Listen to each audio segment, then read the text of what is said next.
તો સુરતમાં ઊભો કરવામાં આવ્યો છે વોર રૂમ, શહેરમાં કંટ્રોલ રૂમ ઊભો કરવામાં આવ્યો છે। ડિઝાસ્ટર કચેરીમાં કંટ્રોલ રૂમ ઊભો કરાયો છે। વોર રૂમથી કેન્દ્ર સરકારનો સીધો સંપર્ક કરી શકાશે। ત્રણેય સેના સાથે સંપર્ક કરવાની વ્યવસ્થા કરવામાં આવી છે। કેન્દ્ર સરકારની સૂચના પ્રમાણે કામ કરવા વહીવટી તંત્ર તૈયાર છે। સુરત પોલીસ કમિશનર સાથે સીધી રીતે જોડાયેલા રહેશે અને કોઈ સંદિગ્ધ ગતિવિધિ દેખાય તો જાણ કરવાની પણ વિનંતી કરવામાં આવી છે।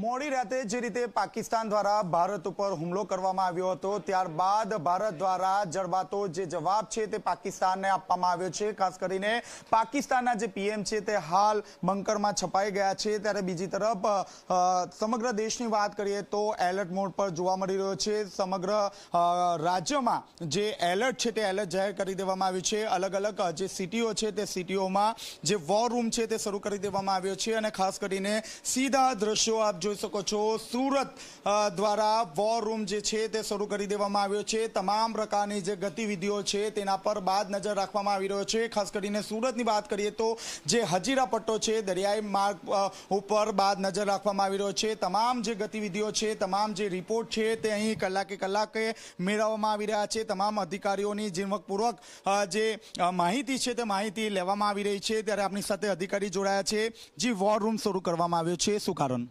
આ યુદ્ધની હાલની જે પરિસ્થિતિ છે એમાં માટે 24 કલાક હાલ કાર્યરત છે। આપનો સુરત જિલ્લાનો વોર રૂમ ઠીક છે। કયા પ્રકારની બાદ નજર રાખવામાં આવી રહી છે, કયા પ્રકારની માહિતી લેવામાં આવી રહી છે? સુરતમાં કોઈ પણ નાનામાં નાની અસામાન્ય ઘટના ઘટે તો તાત્કાલિક અહીંયા આપણે ડિઝાસ્ટર કંટ્રોલ રૂમમાં જાણ થાય, એ બધાને તાત્કાલિક નીચે સુધી વહીવટીતંત્રને સૂચના આપી દીધેલ છે। સાહેબ, કઈ રીતે દરેક ખાસ કરીને હજીરા પટ્ટો છે તો ત્યાં કઈ રીતે બાદ નજર રાખવામાં આવી રહી છે? ત્યાં પણ મરીન પોલીસ લાઇન છે, આપણે ત્યાં પણ પેટ્રોલિંગ સતત કરવામાં આવી રહ્યું છે। જી, આપ જોઈ શકો છો જે હજીરા પટ્ટો છે ત્યાં મરીન પોલીસ દ્વારા બાદ નજર રાખવામાં આવી રહી છે। આપ જોઈ શકો છો હાલમાં દરેક ટીમ દ્વારા અહીં મોનિટરિંગ કરવામાં આવી રહ્યું છે અને ગાંધીનગરથી તમામ જે વોર ટીમ છે તેના પર બાદ નજર રાખવામાં આવી રહી છે। આપ જોઈ શકો છો અહીં કલેક્ટર દ્વારા પણ લોકોને અપીલ કરવામાં આવી રહી છે કે જે દરિયાઈ પટ્ટો છે જ્યાં સંદિગ્ધ કોઈ પણ વ્યક્તિ અથવા તો વસ્તુ મળે તો તાત્કાલિક નજીકના પોલીસ સ્ટેશનમાં જાણ કરવામાં આવે। આ સાથોસાથ જે દરિયાઈ પટ્ટો વિસ્તાર છે જેમાં સ્થાનિક પોલીસને પેટ્રોલિંગ કરવા માટે સૂચના આપવામાં આવી રહી છે। કોઈ પણ પ્રકારની અફવામાં ન આવવા માટે તંત્ર દ્વારા લોકોને અપીલ કરવામાં આવી રહી છે। જે રીતે સમગ્ર ગુજરાત રાજ્યને એલર્ટ મોડ પર મૂકવામાં આવ્યું છે।